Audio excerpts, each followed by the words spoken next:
Good morning. It is 6:49 a.m. on Friday, April 28th, 2017. Can that be right? I guess so. There was Monday and Tuesday and Wednesday. Uh, I I was going to say I didn't sleep well, but I'm not sure that's precisely true because I slept through the night, but I don't know if it was just not as restful because as soon as I lie down right now, my sinuses just and I wake up having been snoring through my throat with a sore throat and a dry mouth and blah. So I wouldn't be a bit surprised that even though I was continuously asleep, as far as I can tell, uh, I woke up feeling very groggy and not especially well rested. My voice sounds a little better, so maybe that's an improvement. But yeah, being sick sucks. I don't like it. No es bueno. Yeah, so anyway, by sheer coincidence, I had a doctor's appointment yesterday. And other than dealing with miscellaneous stuff that is not germane, I asked about my elbow because my elbow, I haven't talked about it recently, I don't think, but it still kind of hurts back from when I hit it on the pole of a bus in over the summer, I think. I thought it might be broken, but then we x-rayed it twice and not broken, so but it still kind of hurts sometimes, so she said that it's probably kind of a tendon related thing and that the first thing we'll try is I'm going to look up exercises related to apparently golfer's elbow and tennis elbow are different things, but similar just based on whether it's like the pinky side of the elbow or the thumb side of the elbow. And mine is more like the golfer's elbow, apparently. I can't believe I've already spent 2 minutes on that because my first instinct was this morning I was going to talk about telling versus showing in writing.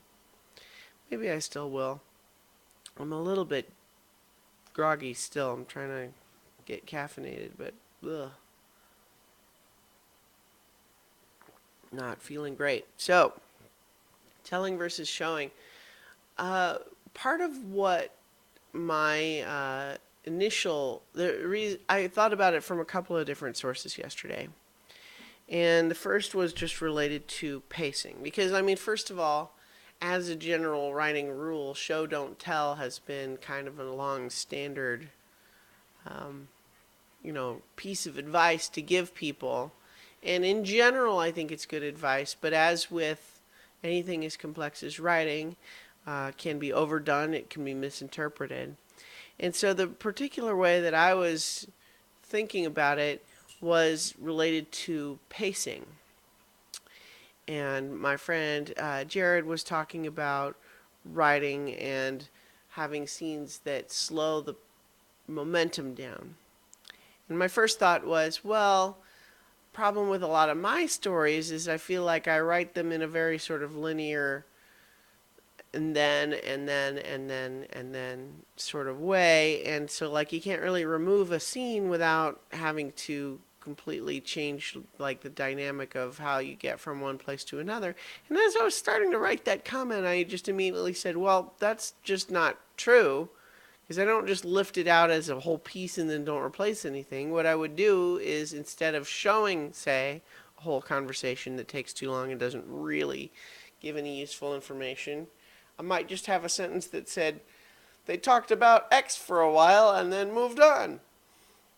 And that's an example of telling rather than showing, but it's also an example of if we have a long, slow conversation scene that isn't particularly revealing as far as character or plot movement or anything like that, maybe it's better to just tell that and move on to the other parts where you can show the important things. See, because I guess that's the crux of the issue. When you're talking about show, don't tell, you want to say, well, but you also have to be thoughtful about what it is that you're choosing to show versus telling and how that can play into pacing. And then I actually read another article about show versus tell that was really an interesting take that I hadn't fully considered, which is that lots of times the examples given when you talk about show don't tell rely on an expectation of the status quo and cultural assumptions uh, based on that could be different depending on where you live. And that if you completely strip away all aspect of telling an explanation and are hoping to just rely on action and dialogue to reveal the meaning, you could end up with misinterpretations because people interpret those actions and dialogue differently than you expected that they will.